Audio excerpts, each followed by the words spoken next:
Yes, Gauranga. Srimad Bhagavatam, first canto, first chapter. That's what we have discussed last time. And yes, as we were discussing, the topics were, let me share the screen.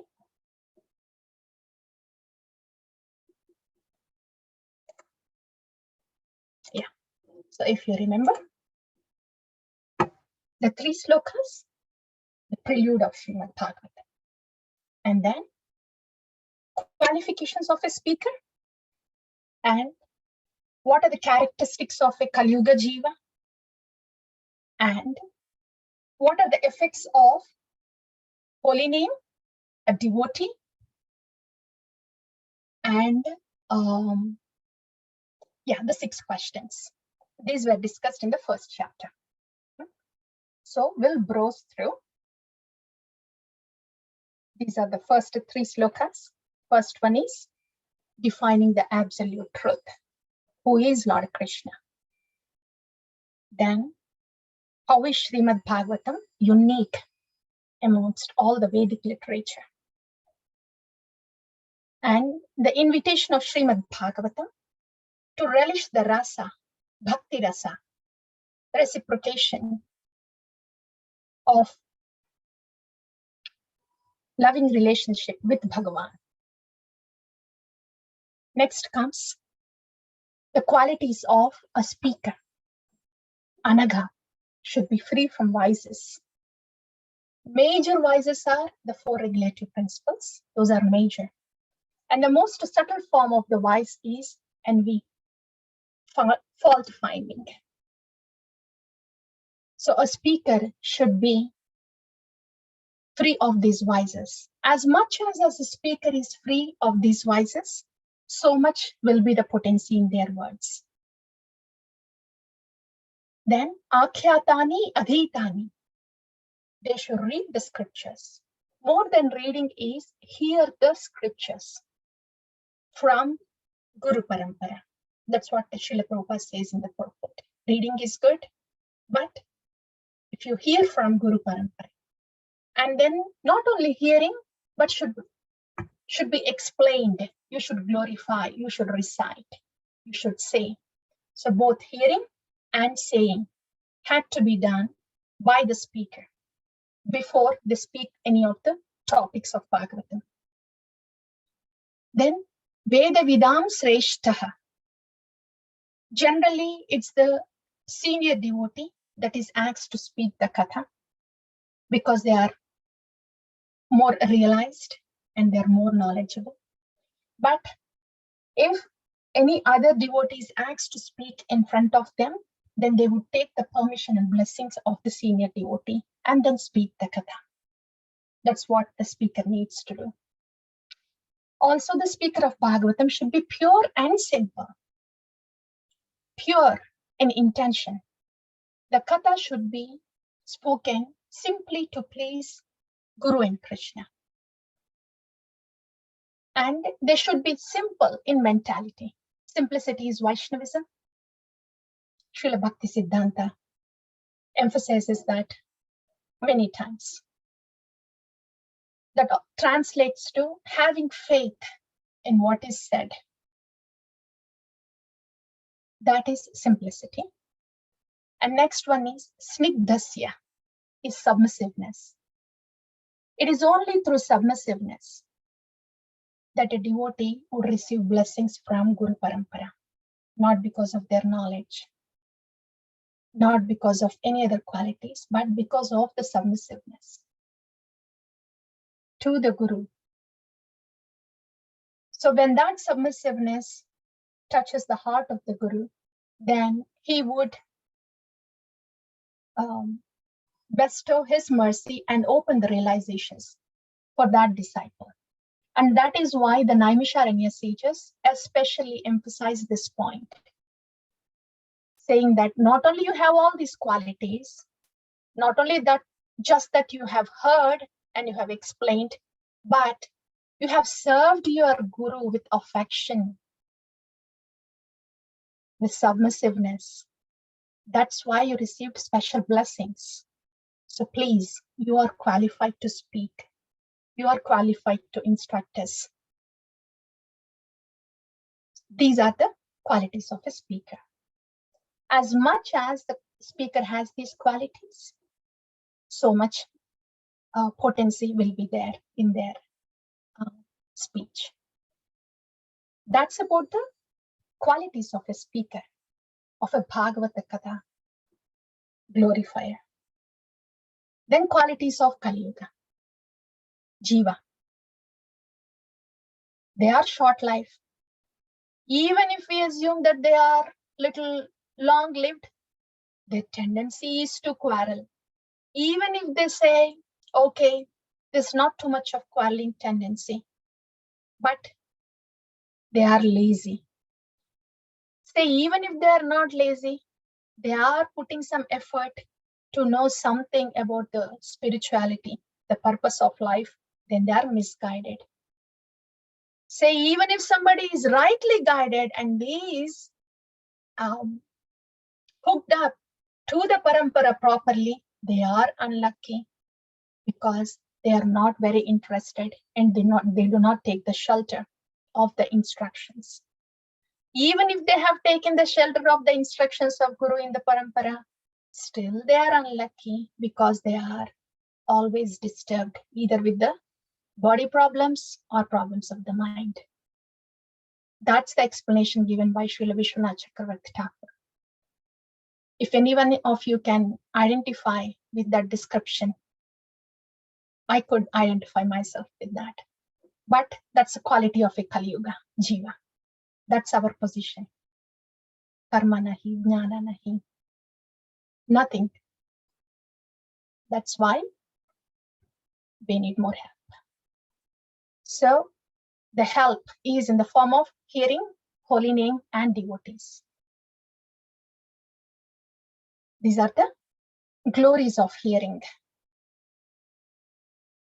and glories of holy name, glories of the devotees. These are repeated more in the other chapters too.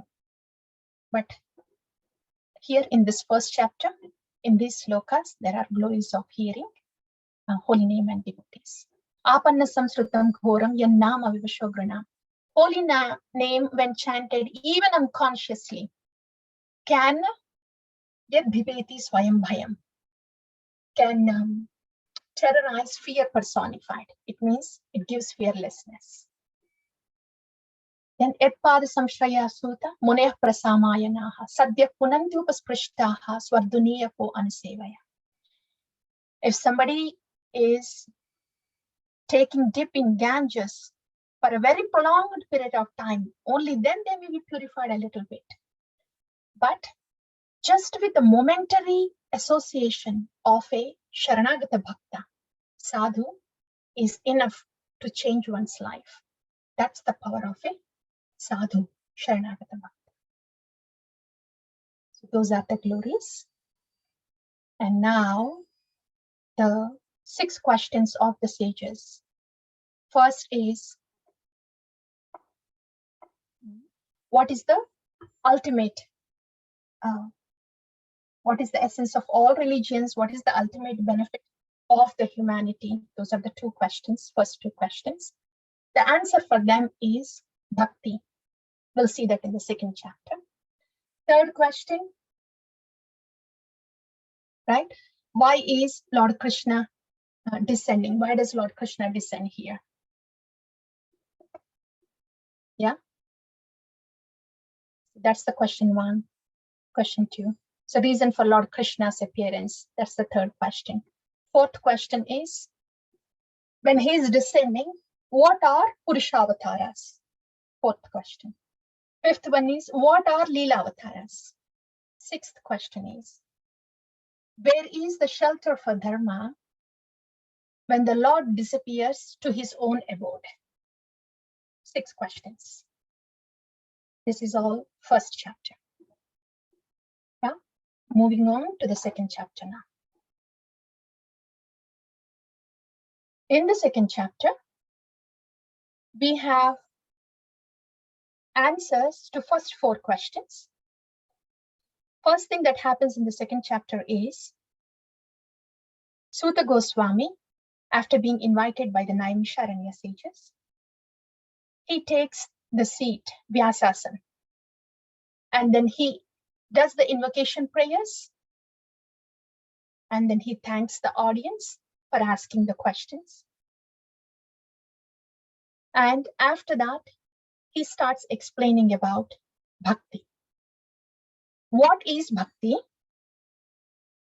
What happens when somebody practices bhakti? And what are the stages of bhakti? And the last two topics are about Purushavataras and Leelavataras. So those are the topics in the second canto, the second chapter. I'm trying to show you the screen.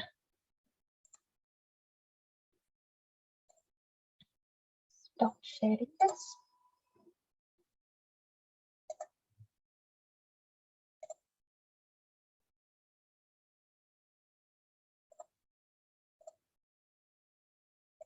So those are the topics of the second chapter. You see that? Are you able to see this, please? Yes, ma'am. Yeah. Please have some visual memory. We'll share this slide too. But this is what we are going to discuss today. Sutta Goswami, invocation. And he thanks the audience for Krishna Samprashnena. And answers for question 1 and 2. What is bhakti? Byproducts of bhakti. Varnashrama dharma. Progression and flow of bhakti. And this bhakti is meant to flow towards Vasudeva. Then Purushavataras and Leelavataras. So we'll go to the second chapter now. Are we good? Shall we go to the second chapter? Yes, Mataji. Yes. Stop.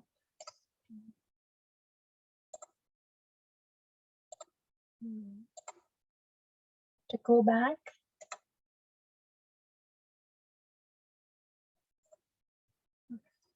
Stop screen sharing.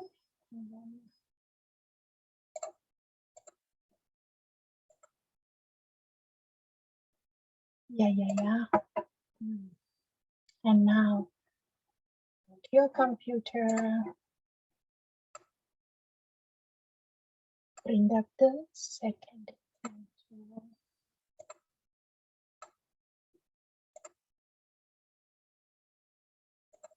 All right.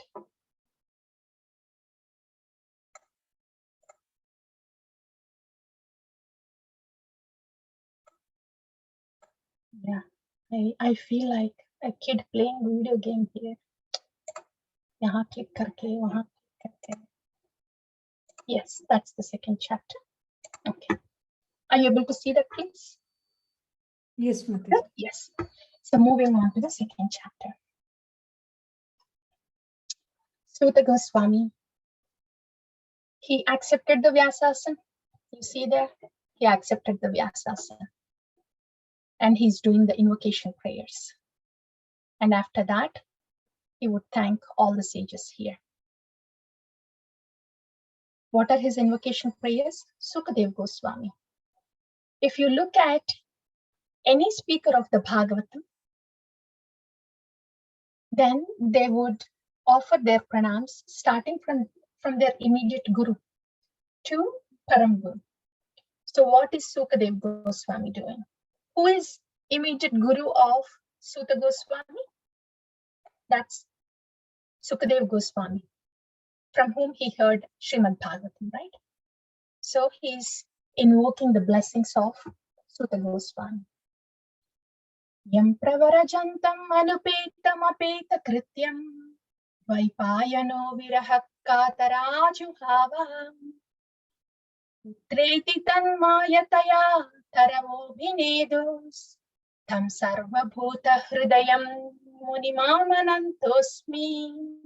munimanatosmi yam pravajantam anupetam apeta krityam. Soon after you are born, anupetam, without any regard to family relations, apeta krityam, without any Brahmanic rituals of getting the Upanayanam. Dvaipayano viraha katara ajuhava. You just left home like that and put Dvaipayana, the Veda Vyasa, into viraha, separation. Putreti tanmayataya taravobhinedus. Then his father Vyasadeva went into the forest and he was crying out, oh my son, where are you? And then Taravohabhinedus. What happened after that? The trees in the forest, they were echoing back to Vedavyasa, saying, oh my son, where are you? Tam sarvabhuta hridayam munim anatosmi. You can enter into everybody's heart, O Suta Goswami. I'm offering my respects to you. Here, Srila Vishwanath Chakravarti Thakur explains that when his father Vyasadeva went into the forest and was crying out for his son, where are you, my son, where are you? There was echoing from the forest, from the trees, as if the trees were saying, where are you, my son, where are you? That echo. So, Vishwanath Chakravarti Thakur, he urges us, the speaker of Bhagavatam, the listeners of Bhagavatam, to imagine that the voice that is coming from the trees is not just echoing of the trees, but Suta Goswami is so, Sukadeva Goswami is so powerful that he could enter into the immovable living entities like trees and make them speak. That's why they could say back, oh my son, where are you? By speaking those words, the trees have given some solace to the father of Sukadeva Goswami, Vedavyasa.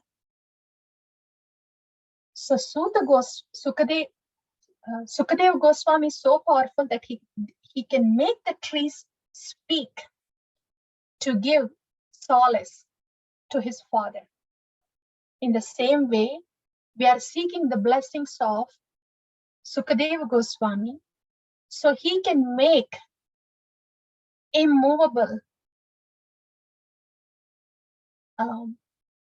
person with shrunken consciousness. Trees have very contracted consciousness. So he can make the people with such contracted consciousness also speak Bhagavatam. To that Sukadeva Goswami, we are offering our pranams. That's one pranam mantra for Sukadeva Goswami. Yeah. The next one is Yasvanubhavam akila shruti sarametam adhyatma deepam atititirshatam tamondham samsarinam karunayah purana guhyam tam vyasasonam upayami gurum muninam. Yasvanubhavam. You have this realized knowledge, experience in Bhakti Rasa. O Sukadeva Goswami, you have this experience, Anubhavam, in the Bhakti Rasa. Akila Shruti Saramekam.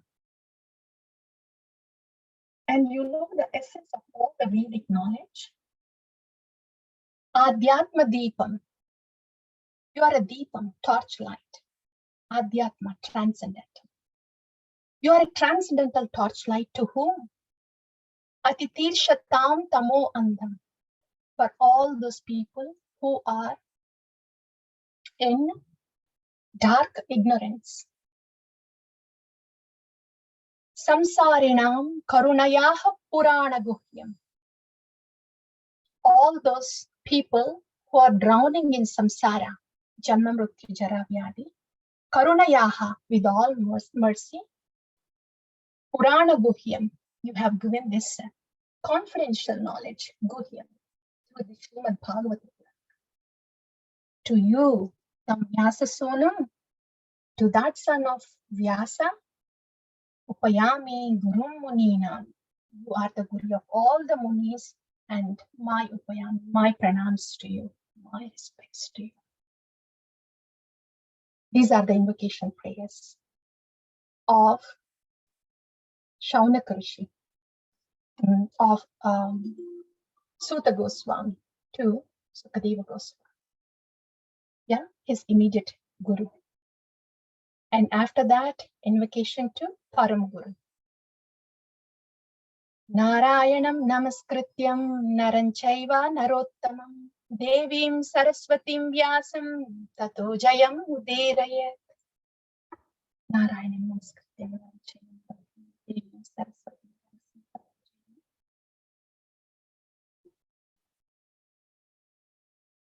Vyasam. This invocation is to Vyasadeva.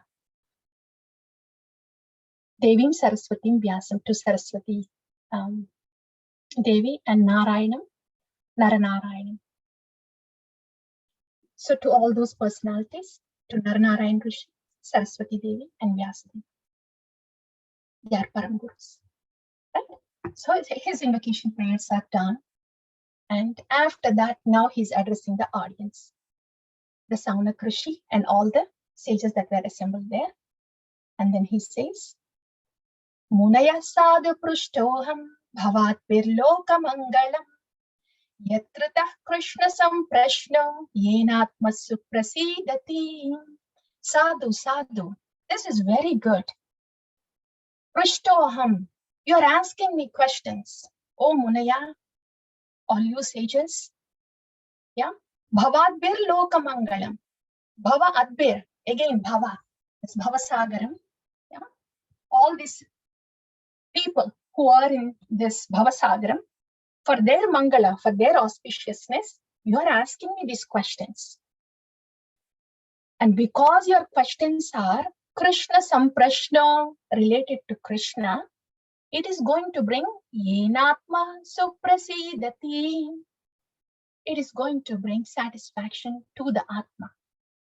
That's why I am thanking you, my dear audience. O Munis, your questions are going to bring auspiciousness to all the people who are stuck in samsara.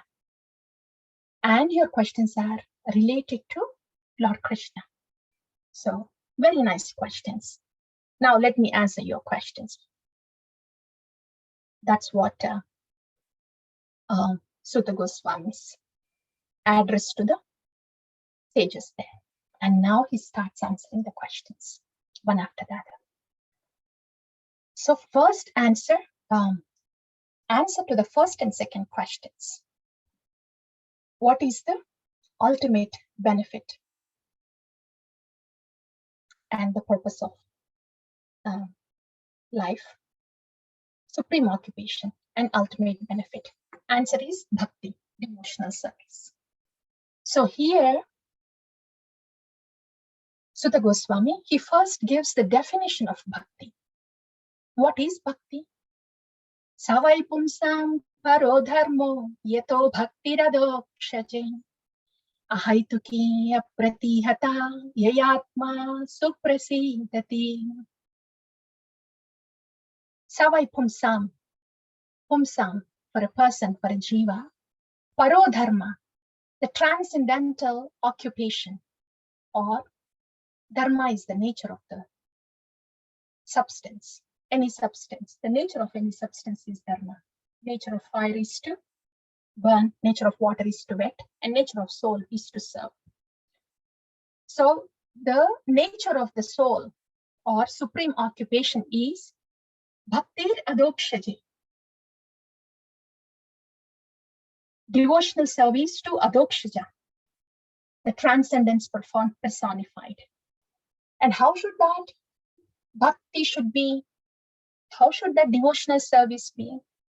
How should that reciprocation of jiva to Bhagavan be?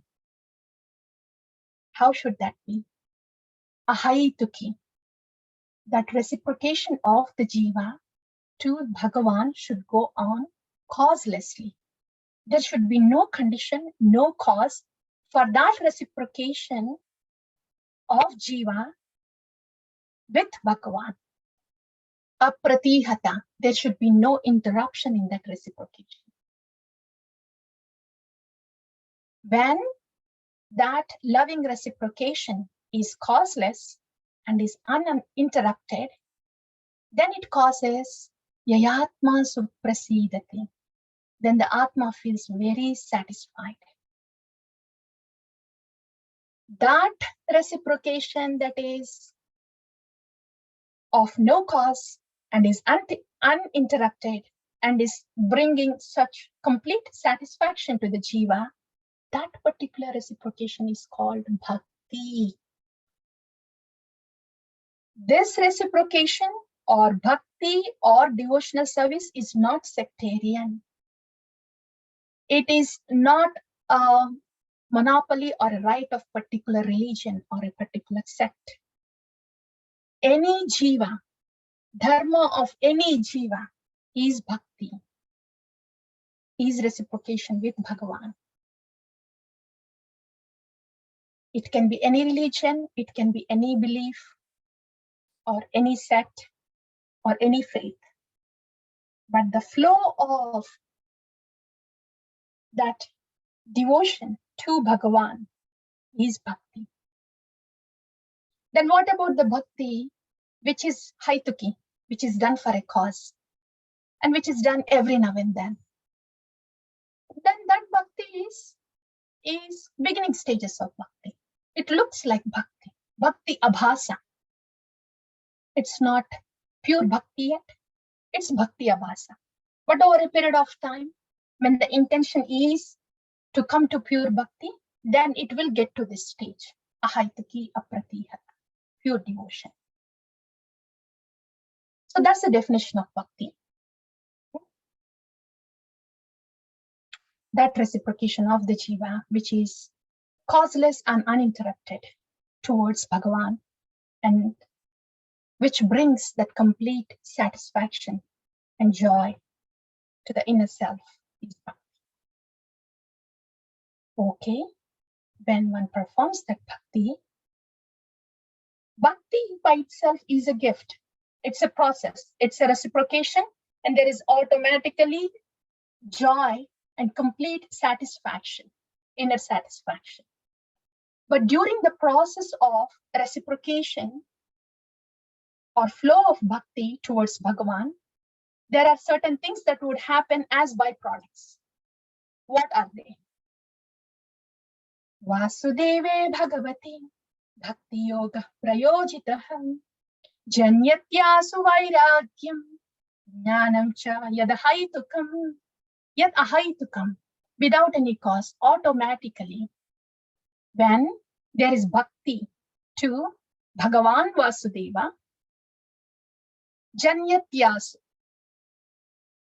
generated or produced are two things. What are they? Vairagyam, detachment.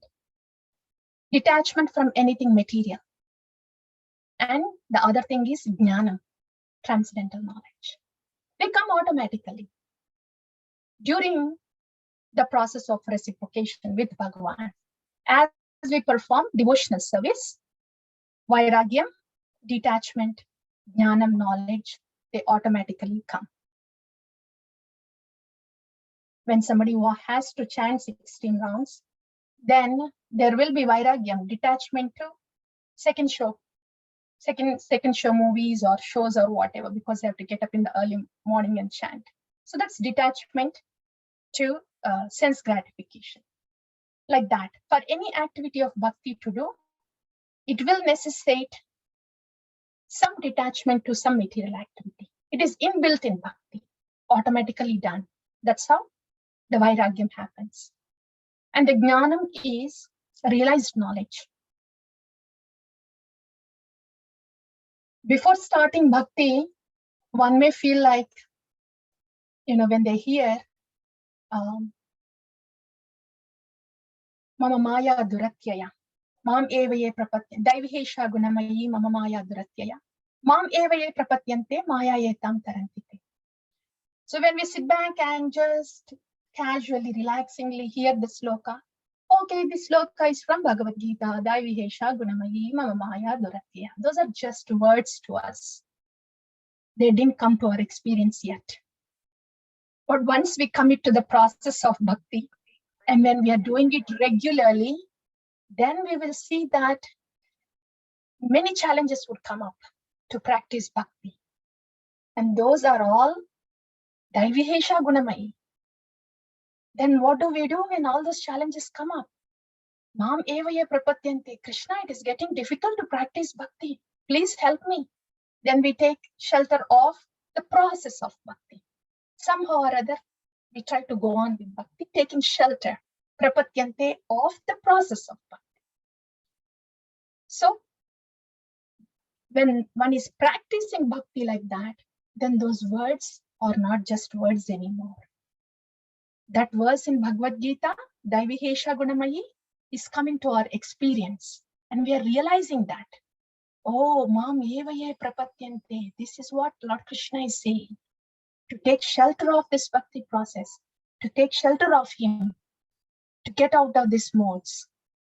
So that realized knowledge also comes automatically with bhakti. So detachment from anything material, material enjoyment, and realized knowledge, they come automatically, even in the beginning stages, when somebody commits to the process of bhakti and starts doing devotional service. Okay. So those are the byproducts of bhakti.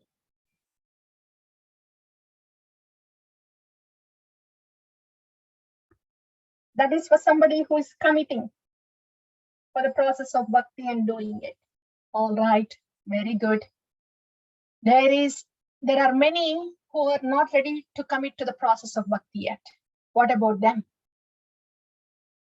There, the question of Varnashrama Dharma comes.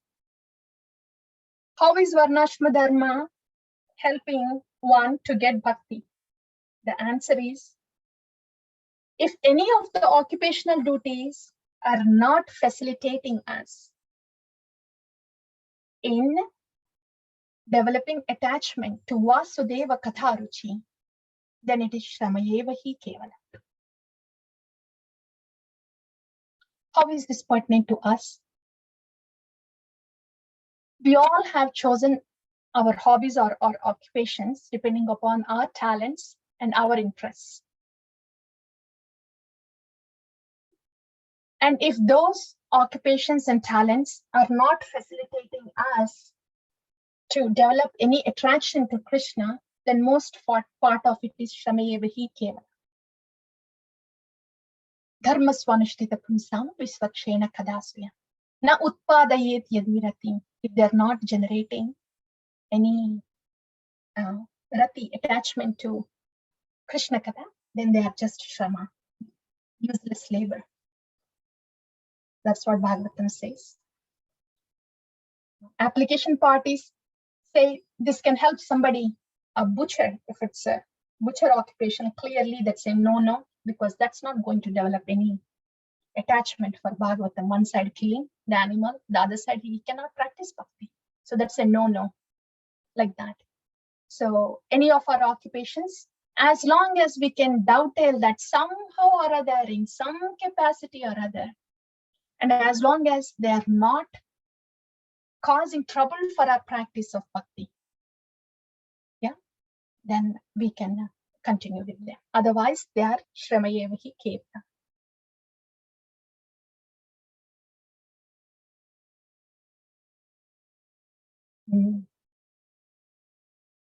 So the last point is, we have discussed about the definition of bhakti, the byproducts of bhakti, and even if somebody is doing Varnashrama Dharma or have chosen an occupation, it should be in such a way that at least it would not pull them away from bhakti. Yeah, that we should remember. That's our application point for us especially. And now that we have seen bhakti is the flow of devotion from the jiva to Bhagavan, Bhagavatam, Shaunaka Rishi Sukadev Goswami, he is emphasizing that flow of jiva, that flow of devotion of jiva is meant only for Bhagavan, not for any other demigods. The flow from Atma is meant only for Paramatma, not for any other demigods who are also the jivas. Okay? That's one point to note. And this is the glory of bhakti, glory of remembering, just by remembering Lord. What potency does remembering Lord has? Karma grandhi nibandhanam. All the tendencies that we have to do the actions, fruitive actions, all the impetus that we have to do something so we can get something out of it for our pleasure. That is karmic tendency. So that karmic tendency that we have within, karma grandhi nibandhana, is cut off when we do the bhakti. That's how the knots of passion and ignorance are cut off. Not that we will stop working. We will start working more peacefully, more balancedly, with more efficiency. That is working goodness. So the Goswami is saying, when the remembrance of Lord itself has such potency to just cut off this karma grandhi, the fruitive mentality in one's heart, which is the root cause of birth, the samsara cycle, then who in the world would not hear the topics of Lord Hari? Kona kuryat kadaratim? Who will not have attraction to the topics of Lord Hari? So please tell us more about the topics of Lord Hari. So that's the conversation between Suta Goswami and the sages of Naimisharanya. I'm going to pause here. The rest of the second chapter would be, now that Suta Goswami has explained what bhakti is, byproducts of bhakti is, and the bhakti is meant only for Vasudeva, and just by remembering Vasudeva, the karma grandhi is nibandhanam, it is cut off. He would later explain the stages of bhakti. This is a beautiful one, very elaborate one, very relevant one for us. And it would take its time, at least one class on its own, and it is worth doing it. So that would be the stages of bhakti. What to expect when we take up the process of bhakti. So it's a GPS. It will tell us where we are at, which direction to go, either going right or wrong. So that's stages of bhakti. That would be the next topic. And the last quick topics are about Purushavataras and Leelavataras. That we will do in the next class, but we will pause here now. Yeah. So far we have discussed about, we have quickly recapped the first chapter, which has 3 slokas and characteristics of no, I will not say it. I'll let one of you to please volunteer. What was the summary of the first chapter and the second chapter? I'll let you please volunteer. Who would do that for the first chapter, please? I can try, Mataji. Yes, please go ahead. The first 3 shlokas, Mataji, first talks about Bhagavan, second glorification of Srimad Bhagavatam, and third invitation to relish Srimad Bhagavatam. Then it talks about the characteristic of the speaker. Should be free from vices. He should be. He should have learnt it from the Guru, and he should be a senior person, knowledgeable in I think Vedantist is the word which was written, like somebody senior who's saying the katha. And he should be Saumya. And there was one last.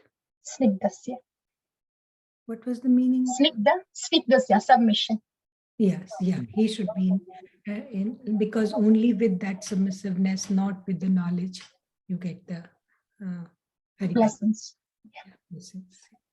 So that was the qualification of the speaker. And when we say blessings, what exactly it means is whatever realized knowledge that was being carried by the Guru is relayed, transmitted to the student. That would not be otherwise obtained. Right? Whatever one might do, they would not reveal it, that realized knowledge, unless they are pleased. And only by being submissive and offering service, they would open their heart and the realized knowledge is given. Okay. Knowledge from the Shastra can be obtained. That's knowledge. But a realized knowledge coming from a living Guru, given with affection and blessings, would have its own potency. That comes only with submissiveness, service. Okay. Then the characteristic of the people in Kali Yuga. So they are always disturbed, they are misinformed, they are lazy, they are quarrelsome, and they're misguided. And then after, there were 6 questions of the, what is the most beneficial thing for the humankind? What is the essence of the scripture? Why did Lord Krishna take birth from in the house of Nand Maharaj and Mother Yashoda? What are the Purusha avatar? What are the Leela avatar? And what happens? Where does the Dharma take shelter after Lord Krishna left the planet? And that's where the first chapter ends. Right. Second chapter. Any volunteer, please? Yes. Yes. Second chapter. We can try. We can work together. Anybody? Second chapter. Mataji, I can just try the first part of the second chapter. Yes, please. First half, it starts with how Suta Goswami, he offers obeisances unto first Sukadev Goswami, then unto Narad Muni and Saraswati Devi. And Naranaran, yeah. Sorry. And then he thanks for all these questions that have been put forward to him because they are related to Krishna. Then he answers the first question, which was asked, like, what is the ultimate good for all? And because we are doing it together, Mataji. That's why we are doing it together. Yeah. So that is because they are related to Krishna. Yet Krishna Samprashnena. Also Bhavatpir Lokamangalam, because they cause auspiciousness to the people who are in the ocean of samsara. Those are the 2 reasons why he's thanking the audience. Yeah, good. Okay. Yeah, please go ahead. Then he answers to the first part of the question, like what is the ultimate good for all? And then he says, he defines bhakti, that bhakti is the ultimate good for all. And then he explains like what we get by performing bhakti, knowledge and detachment. And then I was a little lost, Mataji, with the sequence of the second part of the second chapter. Right. So what is bhakti and what are the byproducts of bhakti? Those are knowledge and detachment. Yeah. And where does Varnashrama Dharma fits in? The Varnashrama activities of Varnashrama would be helpful to bhakti only if they can help them invoke attraction to the Krishna Katha. Otherwise, they are simply useless labor. Yeah. And next one is, since the bhakti definition is given, the object of bhakti is only Vasudeva, not any other jiva or demigod. Yeah. And the potency of just remembering Lord can cause karma grandhi nibandhana, the potency of smarana that was spoken. That's it. You've done it, Mataji. That's all. That's about the second chapter. Thank you, Mataji. Yeah, thank you. Thank you. So, any questions, reflections, take-home points for today? That's the summary. Actually, I want to again screen share and let's do the shlokas, the important shlokas in the second chapter. They are beautiful. You can take turns and then recite. You could just recite yourself. You don't have to repeat after you. That way we'll save time. So let me share the screen. Yeah, shall we do that? Recite the slokas, and by the time if you have any questions or reflections, you can be ready with those. Yeah, first one, please. Any volunteers? You can go one after the other. Yam Pravajantam.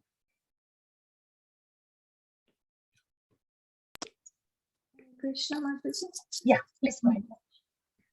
Yam pravajantam anupetam apeta krityam vaipayano viraha katara ahu ajuhava putreti tanmayataya taravo abhinedas tam sarvabhuta hridayam munim anatosmi. Thank you, Mataji. Thank you. Manathos. Yeah. Next one, please. Anybody? I can try, Mataji. Yeah, sure. These are all important slokas in Bhagavad. Yasvanubhavam akila shruti saramekam adhyatmadipam atiti tirshtam tamo andham samsarinam karunayaha purana guhyam tam vyasashunam upayami gurum muninam.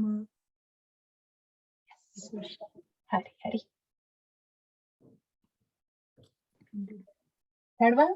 I can try, Mataji. Yes, yes, small one. So please go ahead. Narayanam namaskritya naram chaiva narottamam devim saraswatim vyasam tato jayam udirayate. Hare Krishna. Hari Hari. Yeah. Yeah. Next one. This is small too. Mataji, I can try. Yeah, please. Munaya sadhu prastoham bhavat virloka bangalam yatkrita krishna samparsno yenatma suprasidati. Prasidati. Hare Krishna. Hari Hari. Savai Pumsam. Savai pumsam paro dharmo yato bhakti adhokshaje ahetuki apratihata yayatma supresi dati. Hare Krishna. Hari Hari Hari. All of you are getting so pandits in verses. Please go ahead. Next one, Vasudevi Bhagavati. Anybody? Can I, Mataji? Oh yeah, please go ahead. Or if anybody else wants to try, those who haven't tried, Vasudevi Bhagavati. I'll try, Mataji. Yes, go ahead, please. Vasudevi Bhagavati Bhakti Yoga Prayojita Janyati Asu Vairagyam Jnanam Cha Yat Ahaitukam. Yeah, Hari Hari. Wonderful, wonderful, Prabhu. Good. Jnanam cha yadahaitukam. Yes. This one is also small. Anybody else who haven't tried, please?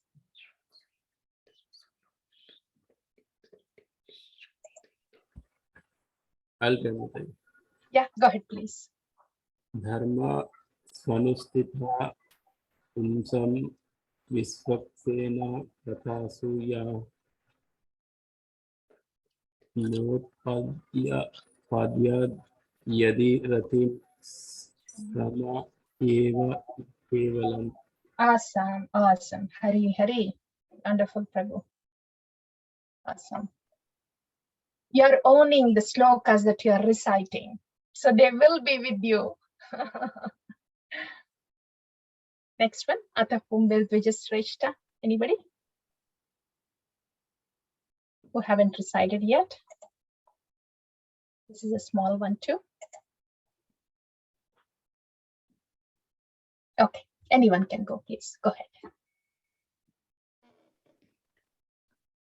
I can recite. Yeah, please go ahead. Go ahead, Padmapriya Mataji, please. I'll read next one, Mataji. Please go ahead. अत पुंभिर्द्विज श्रेष्ठ वर्णाश्रम विभागशः स्वनुष्ठितस्य धर्मस्य संसिद्धिर्हरितोषणम्.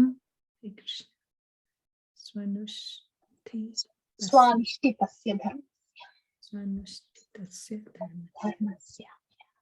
Next one. It'd be nice if there were immediate meanings also here. But Krishna. yeah, go ahead. Tasmad ekena manasa bhagavan sattvatam patihi shrotavyah kirtitavyascha dheya pujaschа nityada. Thank you. Hari. Yeah, so this is the one, Niti Mataji, when we were summarizing. This is the sloka saying that now that we know bhakti is Jiva's reciprocation with Bhagavan, is saying, Tasmat ekena manasa, oh manasa, tasmat, that's why, with one pointed attention, ekena manasa, with one pointed attention, Bhagavan sattvatam patihi. Yeah. Focus on with one pointed attention, have Bhagavan as your object. He is sattvatam patihi. He is the pati. He is the Lord of sattvatam, all the devotees. Shrotavya kirtitavyascha. So, Shrotavya, hear about Bhagavan. Kirtitavyascha, glorify Bhagavan, recite about Bhagavan. Yeah. And Dhyeya, worship, meditate on Bhagavan, Pujyascha, worship Bhagavan. Nityada, always. So now that you know what bhakti means, what happens with bhakti, when one practices bhakti, the object of bhakti is Bhagavan only, since he is the Lord and protector of all the devotees. That's why hear about Bhagavan, glorify Bhagavan, worship Bhagavan, think of Bhagavan at all times. That's the final message after describing what bhakti means and what are the results or byproducts of bhakti are. Yeah. Yes, Mataji. Thank you so much. Yes, Mataji. Yeah, next one. Anybody wants to? Mataji, I can try. Yes, please. Yad anudhya asina yukta karma granthi nibandhanam chindanti kovidastasya kona kuryat katharatim. Hari. So that is the potency of smarana. Here we are implored to hear about Bhagavan and glorify Bhagavan, worship Bhagavan, think of Bhagavan. Here, the smarana of Bhagavan, potency of thinking of Bhagavan is explained. As soon as we think of Bhagavan, do the smarana of Bhagavan, yad anudhyasina yuktaha, he comes it in the heart and then he cuts the knots of karma. Yeah? Chindanti kovidas tasya. Karma grandi nibandhanam chindanti. Chindanti is cutting. He cuts the knots of karma. So who would not be interested in hearing about him, thinking about him? Kona kuryat katharatim. That's sloka.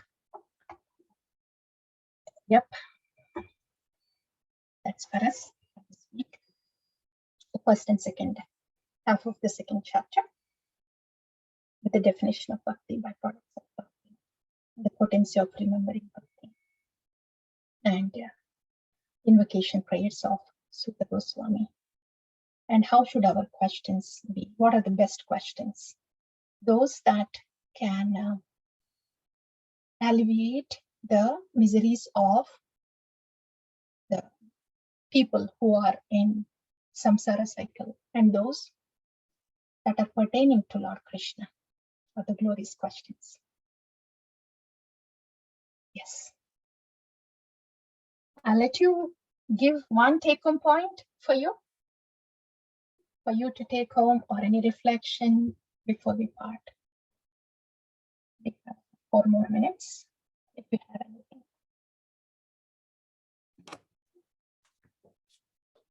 Hare Krishna, Mataji. Hari Hari. I think